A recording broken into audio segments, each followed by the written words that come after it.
umaga po. Tayo po ay titingin dito ng sisiw. Ayan po, niload na nila. Ganyan po ang tinatawag na crib. Ganyan po. Ayan po. Ayan po ay class A po itong mga ito.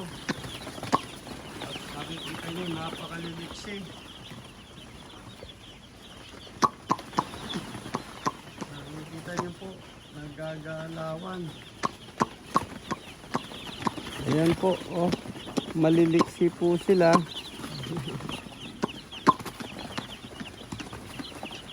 Ayan po.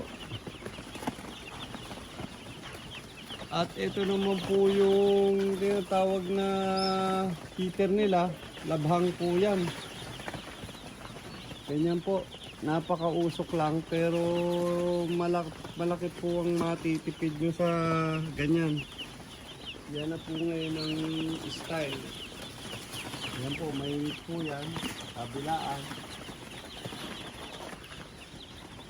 Ganyan po. Yan po ngayon ang natawag na heater ng labhang.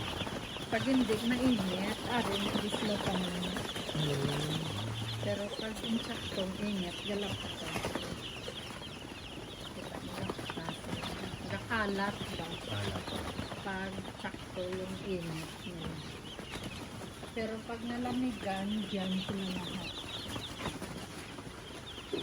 Oo, napakausok lang naman. Dito sila, ubis eh.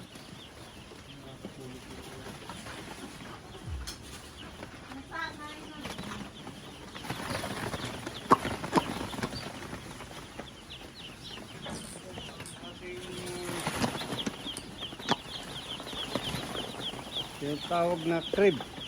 Yan po yan. No, medyo matrabaho pero tatsagain nyo lang. Ganyan po talaga. Pag walang tiyaga, walang nilaga. Na kung saan po tayo makakatipid, doon po tayo. Ayan po ang tinatawag na crib. Po ito, mas malaki ang matitipid nyo kasi nandyan lang sila. Hindi katulad nung nasa baba, talagang ano sila, nag-i-spread kaya medyo matagal ang paglaki.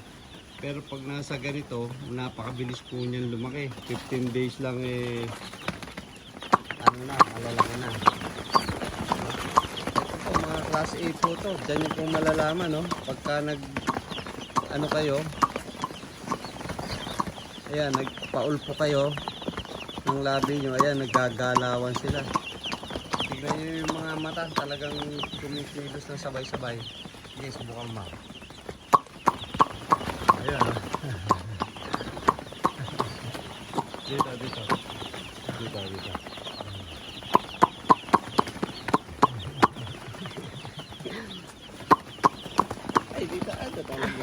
Nagtatulog kami nga.